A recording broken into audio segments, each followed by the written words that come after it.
இந்த பணம் புகழ் என்பது யாரிடம் நிரந்தரமா இருக்கக்கூடிய விஷயம் இல்லை. நல்லா புரிஞ்சுக்கணும். பணம் புகழ் என்பது நிரந்தரமா யார்கிட்டமே இருக்காது.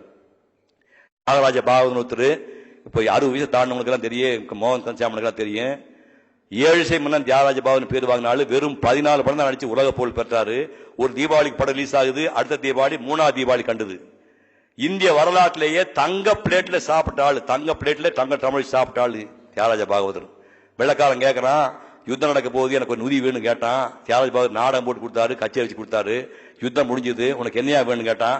இந்த நிலத்தை எடுத்துக்கன்னு சொன்னா, எவ்வளவு இருக்கு கேட்டா 250 ஏக்கரான்னா, என்ன கொடுக்க பண்ண எடுத்துக்க சொல்லமா, இனாம எடுத்துக்கணும். என் நாட்டை நீ பிடித்துக் கொண்டு என் நாட்டில் ஒரு பங்குதியை கூறு போட்டு எனக்கே கொடுக்குறியா? நீ எங்க மொத்த நாட்டை குடியா, என் நாட்டை நீ எடுத்து கூறு போட்டு எனக்கு கொடுக்குறியா? வேண்டாம்ட்டான்.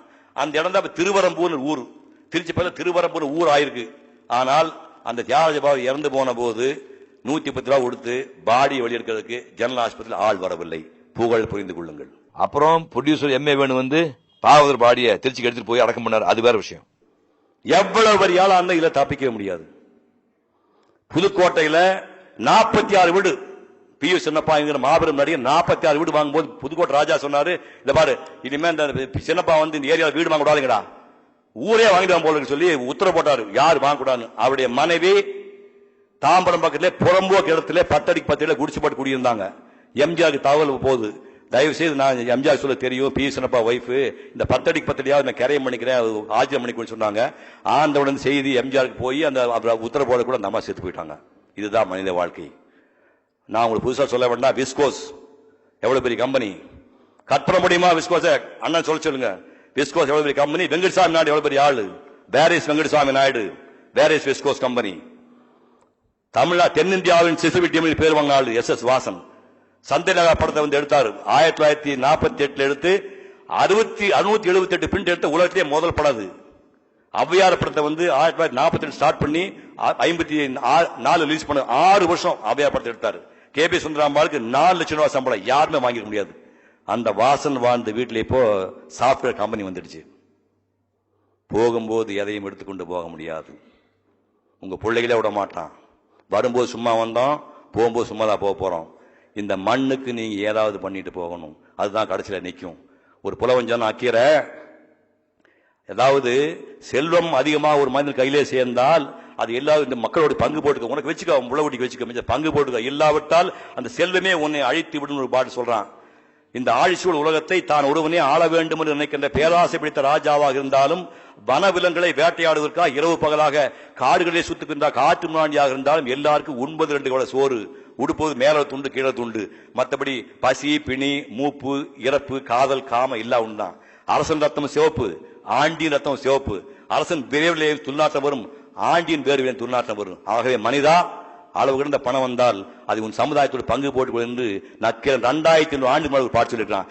தென்கடல் வளாகம் பொதுமை இன்றி வெண்குடை நிலத்திய ஒருமை ஓர்க்கும், நடுநாள் யாமத்தும் பகலும் துஞ்சான் கடுமா பார்க்கும் கல்லா ஒருவர்க்கும், உண்பது நாழி உடுப்பவை 2 பிறவும் எல்லாம் ஓருக்குமே, செல்வத்து பயனே ஈதல் துய்ப்பேம் எனினே தப்பென பலவே என்று.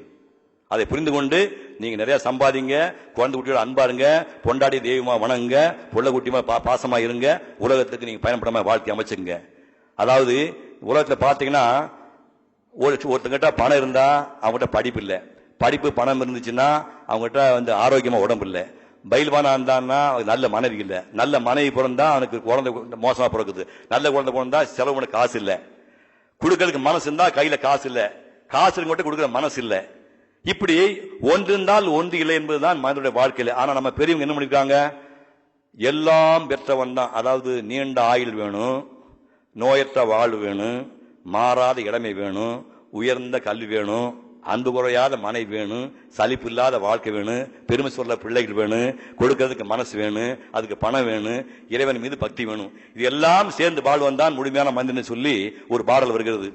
கலையாத கல்வியும் குறையாத வயதும் ஓர் கபடு வாராத நட்பும், கன்றாத வளமையும் குன்றாத இளமையும் கழு பிணி இல்லாத உடலும், சலியாத மனமும் அன்பகலாத மனைவியும் தவறாத சந்தானமும், தாழாத கீர்த்தியும் மாறாத வாத்தியம் தடைகள் வாராத கொடையும், தொலையாத நிதியமும் கோணாத கோலும் ஒரு துன்பமில்லாத வாழ்வும், துய்யனின் பாதத்தில் அன்பும் உதவி பெரிய தொண்டரோடு கூட்டு கண்டாய், அலையாழி அரிதுயிரும் மாயனது தங்கையே ஆதிக்கட ஊரின் வாழ்வே, அமுதீசர் ஒரு பாகம் அகலாத சுகவாணி நல்வாமி அபிராமியே என்று அந்த 16 வகையான செல்வலிங்கம் விட்டு எல்லோரும் பல்லாண்டு பல்லாண்டு வாழ வேண்டும் என்று வாழ்த்தி வாய்ப்புக்கு நன்றி கூறி விடைபெறுகின்றேன். நன்றி, வணக்கம்.